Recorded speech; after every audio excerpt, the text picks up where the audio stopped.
Federal lawmakers in the Senate have engaged in intense lobby and scramble for allocations in their various constituencies as they begin debate on the general principles of the 2024 budget proposal. The lawmakers stepped down all other items on the other paper to allow them to debate the general principles of the appropriation bill, despite complaints in some quarters that it will be difficult for them to effectively scrutinize the budget without having copies of the document and the breakdown of sectoral allocations. Our ICE correspondent, Amo Bazwaye, tells us more. Scramble for a portion of the national budget begins in earnest, a day after President Bola Tinubu submitted the proposed 2024 budget, as lawmakers in the Senate begin the debate on the general principles of the appropriation bill. After deliberating on a motion that seeks to end violence against girls and women, marking this year's 16 days advocacy on gender-based violence, the Senate stepped down all other items on its other paper to make room for the budget debate. The Senate went ahead with the debate despite objections in some quarters that the exercise cannot be thorough enough without senators having copies of the budget showing details of the sectorial allocation breakdown. I want to sort things out. I want to smoothen the rough edges, but apart from the figures presented on this paper, I don't have the budget to look at. During the second reading, it's only the general principle, merit and demerits of bills that are debated. Senate leader Okwemi Bamidele, in his lead debate, admits that the budget is still high on recurrent expenditure at 40% of the budget, and especially with a deficit of 9.8 trillion naira that has to be financed from borrowing. He said the alternative, which would be suicidal, would be to cut expenditure and shrink the economy. And this, he said, could lead to massive job loss. The second option, which is more dangerous, is to shrink the economy and risk political suicide and economic turbulence.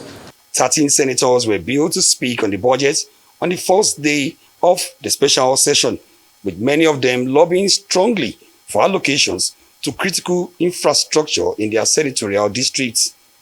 While Senator Garba Musa from Kebbi South wants the federal government to convert the funds for palliative in his state for the completion of a road in his constituency, his counterpart from Akwa Ibom State, Ekong Samson, draws attention to the East-West Road. I have the mandate of my people. The palliative the government is giving, we have the authority of my people that this palliative be transferred to capital expenditure so that the Benin Yauri Zuru Road can be constructed with it. For the people of Akwa Ibom South, about 12 LGS, so much is expected from this budget.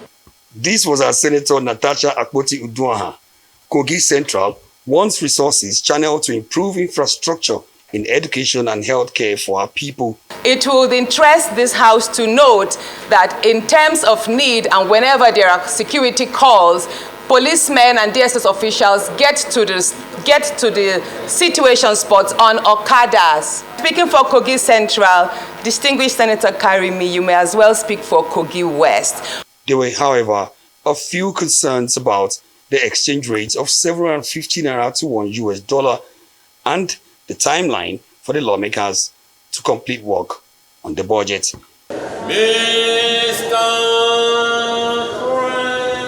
Omo Bazwaye, Arise News. Dr. Batu? Oh, well, what transpired at the National Assembly yesterday, to put it mildly, was pathetic. We had said, while discussing the 2024 appropriation bill, that look, the National Assembly members should be rigorous, should be diligent, should do proper oversight, and, put the interests of Nigerians first.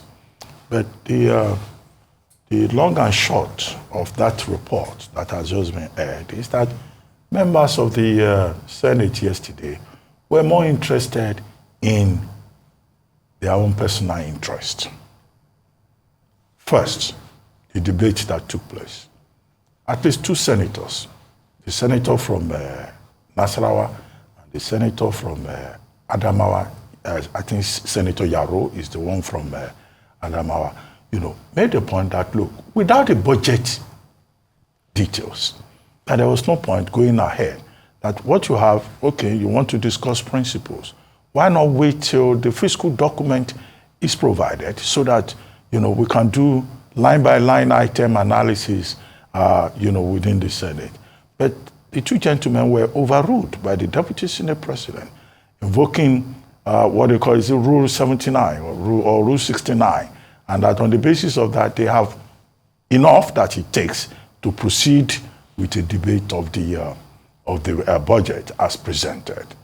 Well, characteristically, each person that stood up started by praising President Tinubu, how this is a renewed hope agenda, and how the president has shown so much leadership and all that.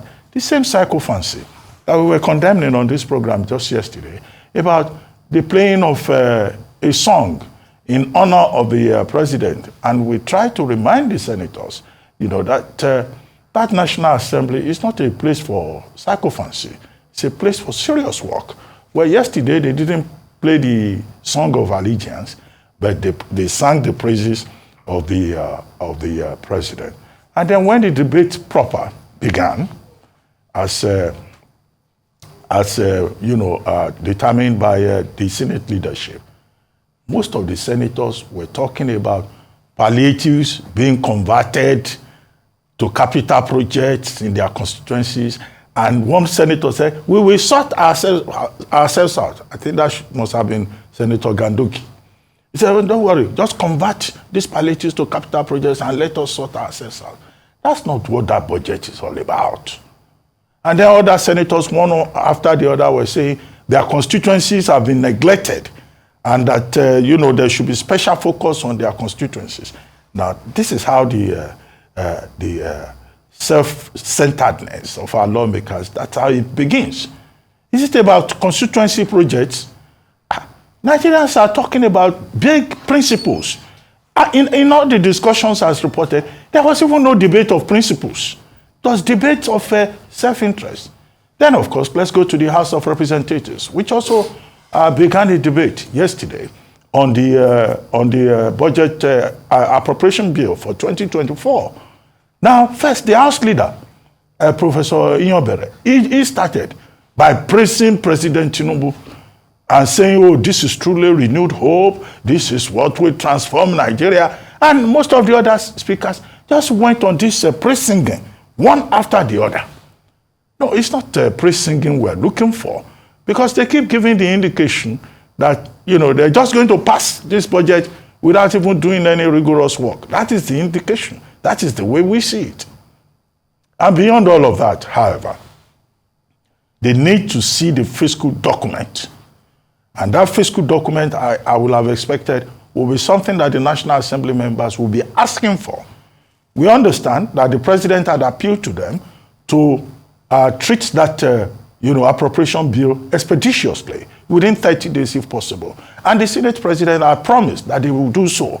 But for them to be able to do a proper job, those senators who insisted that the details must be seen before any rigorous work can take place, they are in order, in my view. However, the other point to be made were the points made by Bismarck Rewane on Channels TV, and which was reported copiously on the front page of this day newspaper this morning, to the effect that Nigerians are not interested in arithmetics, whether a budget is balanced or is not balanced. No, what they are interested in is how will the budget impact on their lives? How will it transform their lives? How will it give them hope? And they want to see it in practical terms. Food availability, the people want to eat. People who have been buying a bag of rice for 20,000 are now having to buy it for 60,000. People who have been buying a loaf of bread for 900 naira are now having to buy it for 1,300 naira. It is only when that budget has effect along those lines that the people will believe that indeed this is renewed hope. And he made a point, which I'll repeat and I'll pause, that fake news can sell, but you cannot sell fake prosperity. And I think on that point, Bismarck Rewane has summarized it very well. And these are the kind of principles that should guide members of the National Assembly, not how they can convert palliatives to capital projects and they will be in charge, and how they will take projects to their constituencies. There are more important principles underlining that budget. Thank you, Dr. Abati. I mean, what's failed me that this is our National Assembly, the hallowed chambers of the Federal Republic of Nigeria? What's failed me that these are the best we have to be able to represent the people? People that obviously don't even care about the people. What's failed me at the level of sycophancy that goes on? Very big sycophants everywhere. What's failed me? And if I'm to put it in words, I have no words.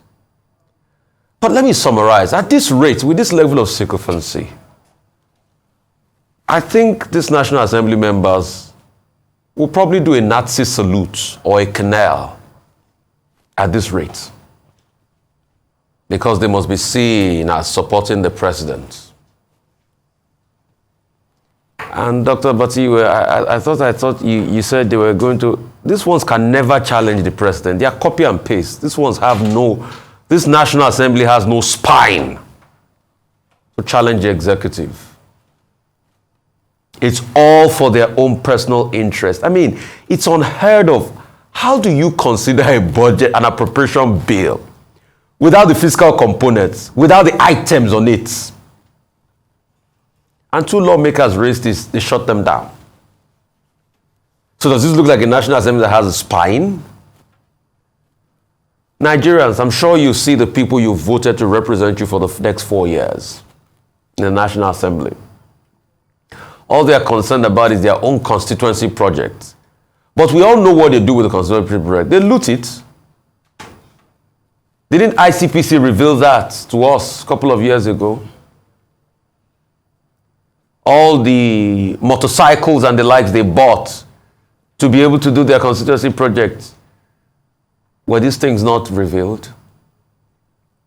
Please, we just want to sound for the love of mercy. I know the National Assembly has disgraced us enough, but please remember, a budget proposal is not child's play. You cannot debate that budget proposal without looking at the core fiscal properties of that budget. We need to be able to see a line-by-line breakdown. And you need to go back and do diligent work. And the constituents too should charge them to do that level of diligent work. So for what it's worth this morning, I think you as a constituent, it's best you pick up your phone, if you have your lawmaker's number, call them up and tell them that you are not happy. The citizens too must also participate in democracy. I do not think the citizens are doing their part enough. We all must build this democracy.